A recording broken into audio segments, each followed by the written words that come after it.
Olá pessoal, sou o professor Valdenor Santos Oliveira.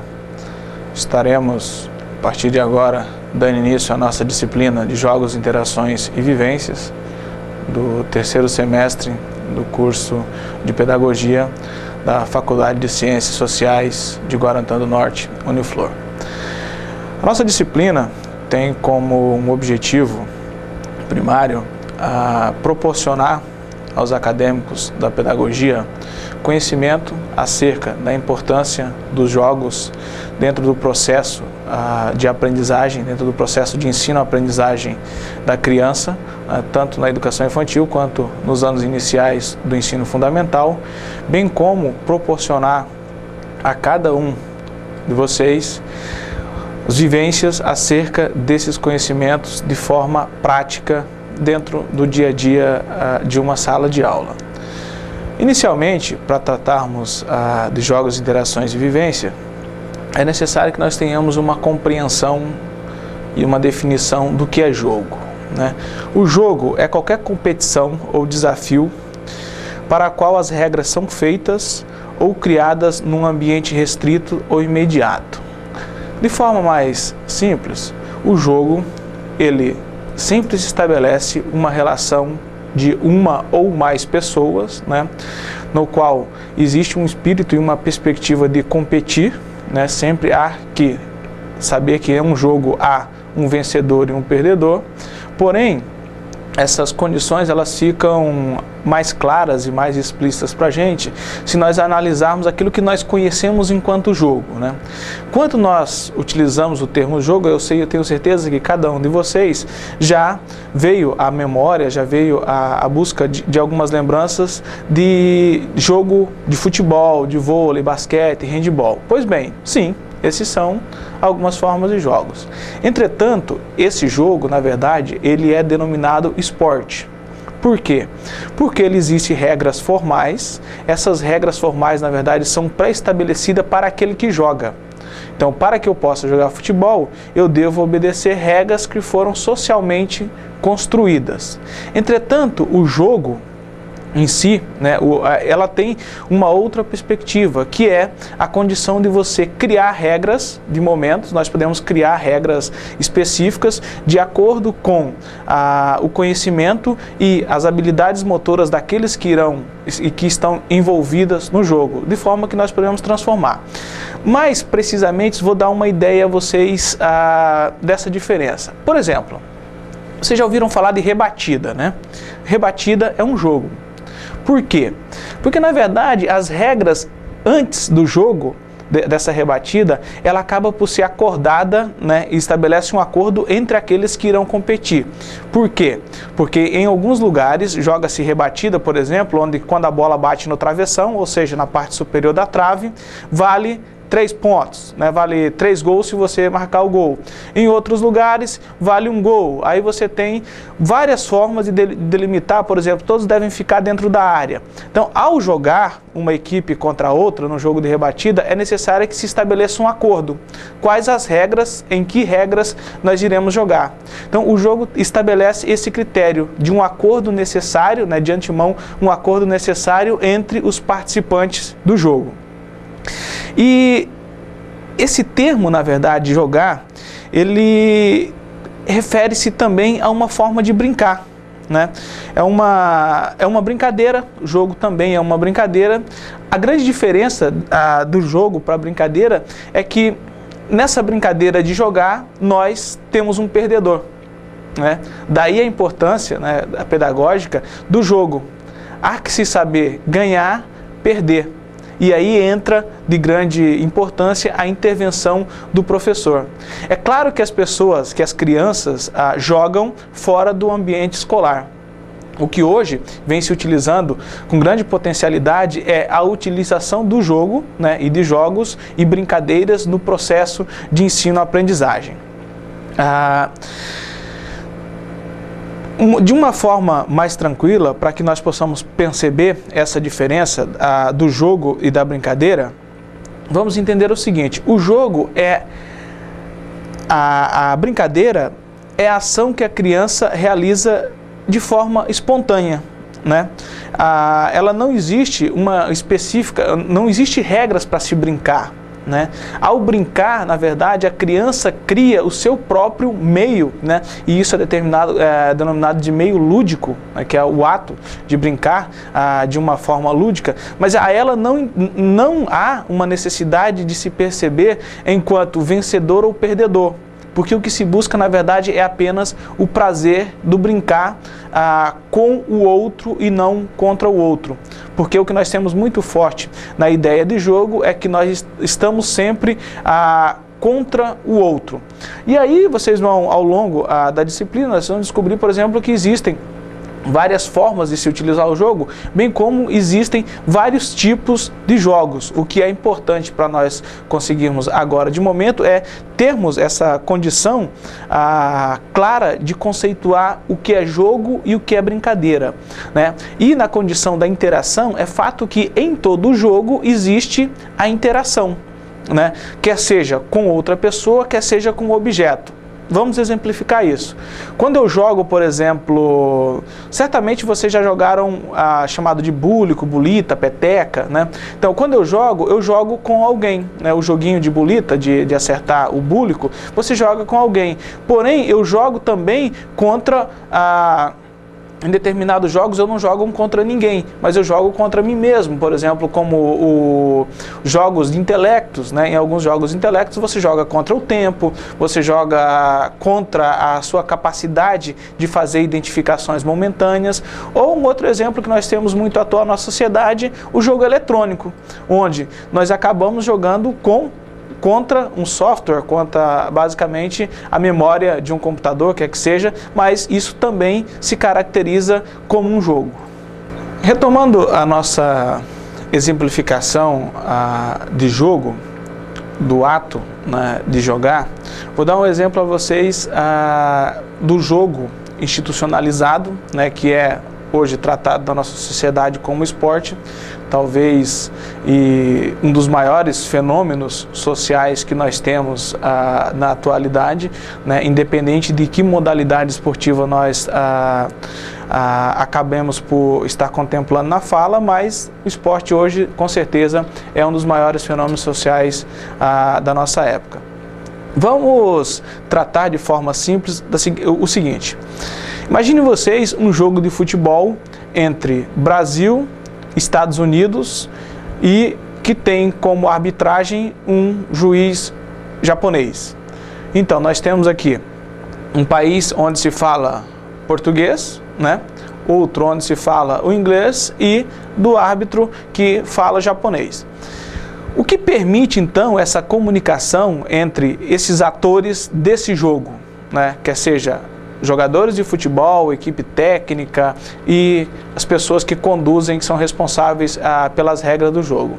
O que permite isso, na verdade, são as regras, só que as regras universais, que foram tratadas para o jogo de futebol, a qual se aplica independentemente da língua ou do país de origem.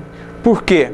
Ao ser tratada como universal, o pênalti, por exemplo, vai ser pênalti quando um jogador tocar na bola dentro da área com a mão, sem que haja nenhuma outra infração anterior, será o pênalti em todos os lugares, em todos os jogos de futebol. Em relação ao jogo construído dentro desse processo diferenciado, nós temos, por exemplo, aqui na nossa cultura local, o jogo de truco. E eu tenho certeza que muitos de vocês conhecem, se não jogaram, certamente já assistiu alguém jogar. O jogo de truco, há que se antes do jogo, dentre as pessoas que irão jogar, combinar com que regras irão jogar. Por quê? Cada pessoa acaba, dentro do seu grupo cultural, dentro do seu grupo social de vida, acaba jogando com regras que diferem uma da outra. Como, por exemplo, você pode dar as cartas e o jogador, que é o mão que está distribuindo as cartas, pode ver uma carta do seu companheiro, né? Em determinados lugares, esse jogar não é aceito. Porém, em outros sim, aí nós devemos combinar. Um outro exemplo, jogar dama. Também é algo que é extremamente complexo aos seus participantes. porque deve se combinar com que regras irão se jogar. Porque, vale um exemplo, se você pode capturar peças voltando, né, que é o sentido de jogar atrás, né, se você pode capturar peças em sequências lineares, não lineares, mais que uma, mais que duas, tudo isso são acordos estabelecidos para o jogo. Bem, gente, compreendido o conceito básico de jogo, né, só como retomada, que é uma forma da interação, da competição que se dá em relação aos outros com regras pré-estabelecidas ou não. Mas que fique claro que aqui a nossa intenção, enquanto o jogo, dentro das suas condições e potencialidade pedagógicas, é o jogo com a condição da criação, da construção, tá? E aí esse jogo, ele nos permite, no dia a dia das nossas práticas pedagógicas na escola, né, nas nossas ações pedagógicas, utilizar como grandes potencializadores do processo de ensino e aprendizagem. Agora eu faço uma pergunta a vocês. Vocês conseguiriam diferenciar as perguntas que vou dizer agora?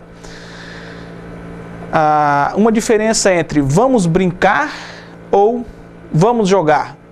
Por gentileza, aproveitem esse tempo para descrever isso. No nosso próximo encontro, eu vou utilizar isso como uma condição básica de questionamento no nosso encontro presencial, a diferença entre vamos brincar e vamos jogar. Estabeleçam isso em forma de um texto, né? De um texto de acordo com aquilo que vocês entenderam a partir de agora, com os conceitos básicos de jogo e de brincadeira. Ok?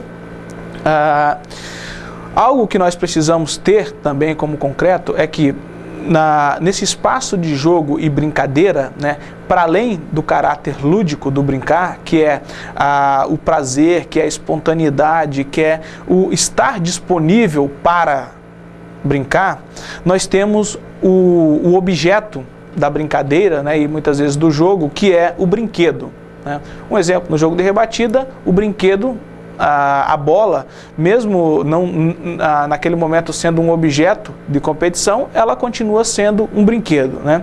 E esse brinquedo, na verdade, ele tem o papel fundamental de divertir a criança, né? É um processo de diversão. E aí, de acordo com os tipos de brincadeiras, ele assume papel diferente. Por exemplo, uma criança, ao utilizar um carrinho, por exemplo, industrializado, né, esse que você adquire aí no supermercado, em algumas lojas, ele vai estabelecer o valor desse brinquedo de acordo com o valor de cultura dele, de acordo com a cultura dele, que ele vai dar importância para ele de acordo com o que ele vivencia, né? E a gente acaba, enquanto pai, enquanto mãe, na verdade também atribuindo esse valor, né? Os nossos meninos acabam dentro da sua... no processo de desenvolvimento inicial, é cultural, né, no Brasil que ganhe uma bola de futebol, né? O brinquedo está sempre como referência de uma bola de futebol. Mas olha, a bola de futebol, na verdade, enquanto brinquedo, ela tem características bem específicas, como, por exemplo, ela dá uma ideia de liberdade, de espaço livre para você brincar.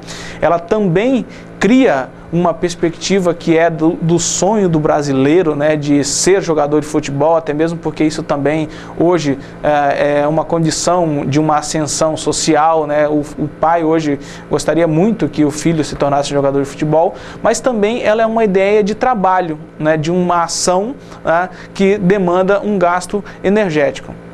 As nossas meninas, culturalmente, elas ganham bonecas, né? A boneca, na verdade, ela tem um outro papel no entendimento da brincadeira, né? Por que a boneca? Porque é uma ideia básica de cuidar, né, de família, de para ser mãe, né, esses cuidados. E a brincadeira da boneca, na verdade, ela diminui também a interação da criança com outra criança, porque eu posso brincar de boneca sozinha. Uma menina pode tranquilamente no seu espaço de casa, do quintal, de onde quer que seja, brincar de boneca sozinho, criando as suas intenções do brinquedo.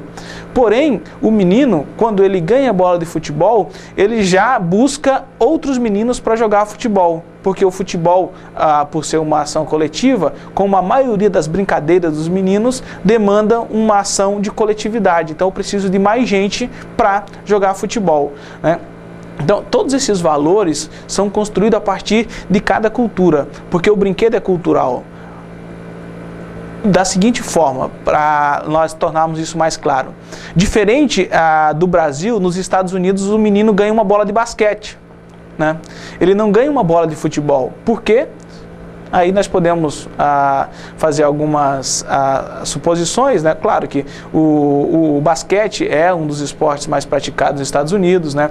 Tem um destaque na mídia e também porque os pais, na verdade, buscam a ascensão do filho jogando futebol. E se você for buscar isso em vários outros países, vocês vão observar que existem sempre, dentro do brinquedo, uma ligação, né? O ato de brincar está sempre ligado a esportes que se praticam em determinadas regiões, né? Se nós formos pegar, por exemplo, na Índia, você vai ver que como o esporte mais praticado, né, um dos esportes mais praticados é o cricket. Então, a criança vai receber um taco, ela ganha uma bola. Então, esses são os valores que se constroem a partir do jogo e da brincadeira, tá? Então, essa dimensão do brinquedo, ela tem esse valor de cultura, né? Então, de acordo com cada cultura, se assume esse papel. Além disso, nós temos o papel de uma condição técnica do brinquedo, que é isso que eu disse a vocês. Uma boneca, ela tem um desafio motor, né? O brincar de boneca, ela tem um desafio motor menor do que o brincar com uma bola. Porém, o brincar de boneca, há que se ter um desafio cognitivo muito grande, porque eu preciso criar. Certamente vocês já viram crianças estabelecer diálogos fantásticos com as suas bonecas, né? Criando histórias, recontando histórias, talvez muitas vezes repetindo os atos que a mãe tem para com ela no seu dia a dia, nas suas práticas, ou que os vizinhos, ou que alguns familiares. Então ela estabelece isso. Então o ato cognitivo, por exemplo, dessa boneca, né, é muito maior do que do jogo de futebol. Porém, o jogo de futebol estabelece uma relação muito grande com a interação, né? Imagine que num jogo de futebol você se torna inimigo ou amigo, né, durante esse processo, né? Isso na ideia da criança, tá? De amizade, de inimizade. Mas você briga e você reconstrói rapidamente esse ato de brincar. Sabe por quê? Porque é simples assim, ó. Eu vou esclarecer de uma forma muito mais tranquila. Se nós pegarmos as meninas, quando as meninas acabam entrando em atrito com as outras e não querendo brincar, ela vai conseguir continuar brincando sozinha. Então ela vai deixar de lado as suas amigas e vai continuar brincando. Só que se nós pegarmos os meninos, como eles precisam de uma grande quantidade de meninos para brincar, então num determinado momento, quando ele discute, briga, quer seja no espaço da sala de aula, da rua, com o outro menino, daqui a 10, 15, 20 minutos, ele vai novamente reatar essa amizade, porque ele precisa desse colega para continuar a brincadeira. Ele não consegue brincar por si só.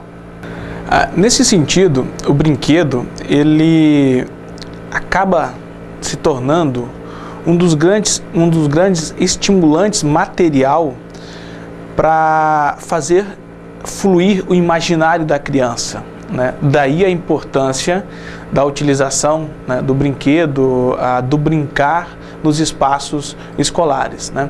Tem muitas escolas que hoje acabam por adotar como prática pedagógica o dia do brinquedo na escola, né? É claro que é necessário fazer sérias discussões acerca do contexto social desse ato pedagógico do brinquedo na escola, né? Então, mas não é o que hoje nos cabe discutir, isso nós discutiremos posteriormente. Hoje é uma condição de uma aula que vocês possam perceber a existência do jogo, né, e o papel do jogo e do brincar nesse processo de ensino-aprendizagem a qual nós estamos por desenvolver, estaremos por desenvolver futuramente. E o importante, gente, é que esse brinquedo, né, ele tanto pode ser o brinquedo construído artesanal, como pode ser o brinquedo industrializado, né? É claro que nós também precisamos discutir que o brinquedo industrializado é algo muito recente na nossa sociedade, né? E que também nem todas as crianças, nem todos os pais têm um poder aquisitivo para estar adquirindo esse brinquedo, né? Mas, em perspectivas históricas, nós vamos ver que o brinquedo é construído artesanal, porque o que torna, na verdade, qualquer objeto brinquedo é a imaginação de quem vai brincar, né? Eu acho que a turma aqui constituída na sua grande maioria por meninas, mas vou dar um exemplo para meninos, né, que eu acho que fica mais claro, até mesmo porque também é um contexto muito da minha vida. Quem nunca sentou em um cabo de vassoura, amarrou uma cordinha e cavalgou, né? Então, o sentido de cavalo atribuído ao cabo de vassoura, ao cabo do rodo, a quem deu esse sentido, é o imaginário, é o nosso imaginário que torna ele um brinquedo. Do contrário, para mim, enquanto ele é o cavalo, para minha mãe ele é só o cabo do rodo ou da vassoura, que na verdade está fazendo falta para que ela desenvolva o seu trabalho lá do dia a dia da casa. Mas é o ato de imaginar e de construir que transforma o brinquedo. É claro que o brinquedo industrializado, ele acaba por ser visível, né? Ele acaba pela sua construção, pelo seu modelo, né? Muitas vezes os brinquedos industrializados, eles são miniaturas, né, de grandes artefatos sociais que existem por aí, como carros, como bicicleta, como patrolas, quanto uma série de objetos que existem, né, na nossa sociedade e que são depois tratados, né, que são levados à criança em miniaturas. A esse brinquedo está visível a identificação como um brinquedo, mas existe a capacidade da criança de atribuir a ideia de brinquedo a objetos corriqueiros do nosso dia a dia, né? Como uma criança que pega, por exemplo, um simples pedaço de madeira e transforma ele no seu imaginário em um carrinho, né, para se locomover, para brincar, né? Então, essa é uma condição da importância do brinquedo, do processo de construir o imaginário e de ajudar a criança a transformar o seu imaginário. Então, pessoal, é através do brincar que a criança se encontra com o mundo de corpo e alma, né? De que forma isso?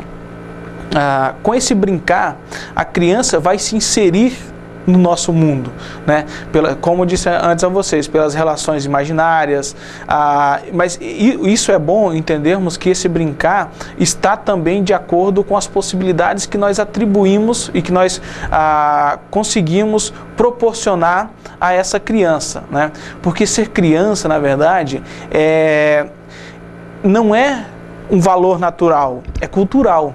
Imaginem que no percurso histórico, nem sempre a criança foi tratada como criança, como nós entendemos hoje, né? Nós entendemos a criança hoje como um ser que vai se inserir em um tempo de cultura e que precisa passar pelos seus processos de maturação para que possa posteriormente estar inserido na cultura do adulto, né? E isso é marcado de acordo com cada cultura. Você ser criança não significa dizer que toda criança, né, idade, vamos pegar um exemplo, até 13 anos, ela vai ter as mesmas condições para brincar em todos os lugares, quer seja do Brasil, quer seja do mundo. Nós temos hoje em realidades brasileiras crianças de 11 anos, 12 anos que são privadas do seu ato de brincar, do seu tempo de brincadeira, né?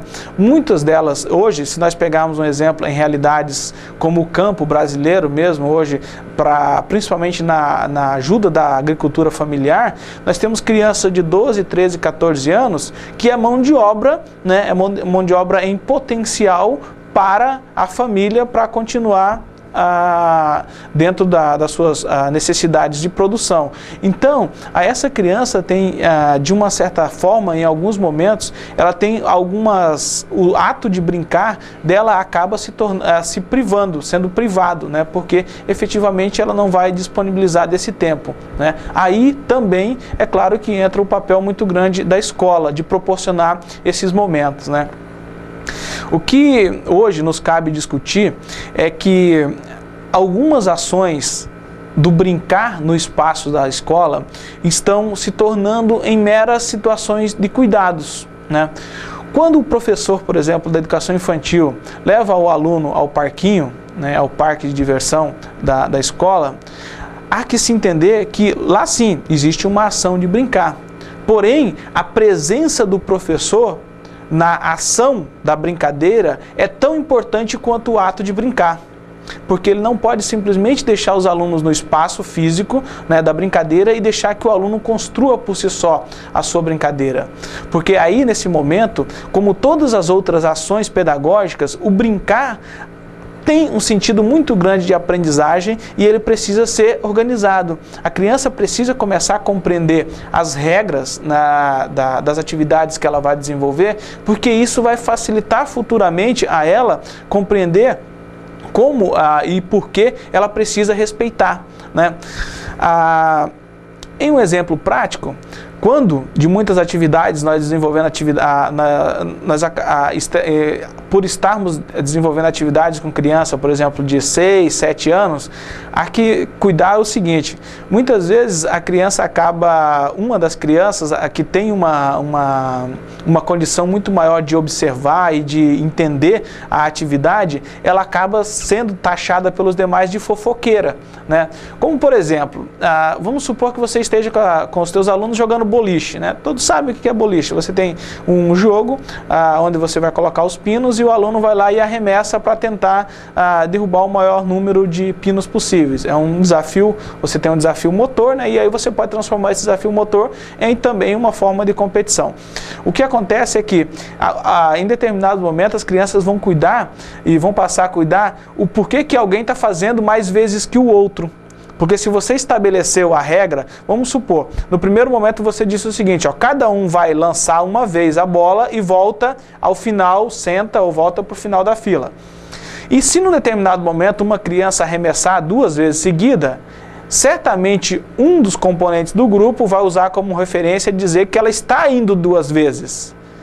E isso, muitas vezes, para a gente, é complicado lidar com isso. Mas nós precisamos entender que o ato que ela fez, na verdade, ali, é o de respeitar a regra que foi pré-estabelecida. E além de respeitar, ela está cobrando que a regra continue sendo uma vez para cada um, né? Porque pela vontade da criança, na verdade, ela iria seguida e não alternada. Ela iria 3, 4, 5 vezes seguida, esquecendo que os demais também precisariam fazer o ato de arremessar, né? Bom, pessoal, é fato que a criança, através do brincar, ela consegue ver, né, e constrói o mundo expressando aquilo que ela tem dificuldade de colocar em palavras, né? Então, você tem crianças que, num determinado momento, ela brinca, ela dialoga com seus brinquedos, com as suas ações, mas ela tem também dificuldade de expressar isso, né? E com o ato do brinquedo, né, o brincando em si, é que a criança vai compreender que durante o jogo, né, que você perde um jogo, ao perder o ato de jogar, o mundo não acaba. Simplesmente há que se tentar compreender, né? Muitas vezes, quando o jogo não é bem trabalhado nesse espaço escolar, ele acaba criando também ações que, na verdade, são de divergências e não de contribuir com a aprendizagem. Então, a criança precisa compreender que, durante o jogo e que, ao jogar, quando ela perde, na verdade, simplesmente ela perdeu porque alguém ganhou. E que, no outro momento, há que se ter, e que, posteriormente, haverá uma inversão e que ela também irá ganhar, né? E que o ato de ganhar, nesse sentido, também não é o de oprimir ou rechaçar aquele que naquele momento era o teu adversário, mas sim de que você ganhou o jogo, a atividade em si, porque você conseguiu, de acordo com algumas variáveis, naquele momento apresentar, quer seja facilidades físicas e motoras, quer seja cognitiva, quer seja afetiva, no ato de jogar, né? Porque muitas das nossas ações acaba sendo, principalmente no espaço da escola, o jogo vai assumir um ato coletivo, né? E esse ato coletivo do jogo, é importante nós termos a noção clara, né, e efetiva de que o ato coletivo de jogar há que se ter uma interação entre o grupo. E muitas vezes nós temos nesse jogo coletivo aquele que ganha e o que perde, né? Nós teremos sempre isso no jogo. Porém, naquele que perde, há que se ter um trabalho, né, de entendimento dos motivos pelo qual levou a essa perda, mas principalmente que não haja dentro do coletivo alguns alunos que sejam responsabilizados pela perda, pela derrota, né? Vou tornar isso mais claro. Muitos dos nossos alunos hoje no dia a dia da escola acabam sendo posteriormente frustrados ou acabam se frustrando a partir de jogos coletivos por não conseguirem ajudar, não conseguirem proporcionar um momento de coletividade de vitória, acaba sendo atribuindo a eles a responsabilidade da derrota. Por consequência, essas crianças, né, e adolescentes irão por si só, oprimir, né, do ato de jogar, do ato de participar dessas atividades coletivas, né? E é necessário, né, que nós possamos compreender que o brinquedo, né, no ato de brincar, ele aumenta o comportamento cognitivo, né, e principalmente estimula a criatividade. Talvez seja uma das grandes importâncias do brinquedo, né? Quanto ao desenvolvimento motor, né, o brinquedo, o brincar e o jogo tem uma importância muito grande no desenvolvimento de habilidades físicas e mentais, né? Porque quando você joga, na verdade, o ato de jogar e de brincar, né, do jogo e do brinquedo, ele não está se referindo apenas a uma condição motora, né? Vocês, ao longo da disciplina, irão perceber que esse ato de jogar, efetivamente, ele é uma ação que cabe a práticas afetivas, cognitivas e motoras. Afetiva, na relação que eu tenho com o outro e para com o outro e comigo mesmo, né? Cognitiva, o que eu aprendi, o que se aprende, né? O que se conhece durante um jogo. E motora é as capacidades físicas e motoras que são necessárias para desempenhar determinada ação. Vamos pegar, por exemplo, um jogo que eu tenho certeza que todos conhecem, né, para nós analisarmos isso. O jogo de queima, né, que é um jogo que acontece muito no espaço, nos ambientes escolares. Então, no jogo de queima, nós temos, acaba sendo um jogo coletivo, né, nós temos com regras, né, e que também precisam ser acordadas no início, né, precisa ser estabelecido, até porque existem várias variações e formas de se jogar queima, aí você combina as regras, e aí nós temos a condição da afetividade que vai se dar, né, nas relações entre companheiros e adversário, entendendo que eu jogo com alguém e não contra alguém, e esse é o meu coletivo, e que o meu adversário não é meu inimigo, ele é apenas, são membros do tempo e do ato de jogar. E as habilidades motoras estarão apresentadas a partir das minhas habilidades de conseguir, em determinados momentos, desviar da bola, arremessar, saltar. E isso, o ato de jogar, a prática de jogar, vai me contribuindo cada vez mais para que eu possa entender melhor e mais o jogo, né? Uma pena que o jogo de queima, por exemplo, é um jogo que acaba, aos alunos saírem, principalmente dos anos iniciais do ensino fundamental, parece que ele não tem mais sentido, que ele não tem mais necessidade de existir, mas ele é um jogo muito interessante, né? É um jogo muito estimulante de práticas de coletividade.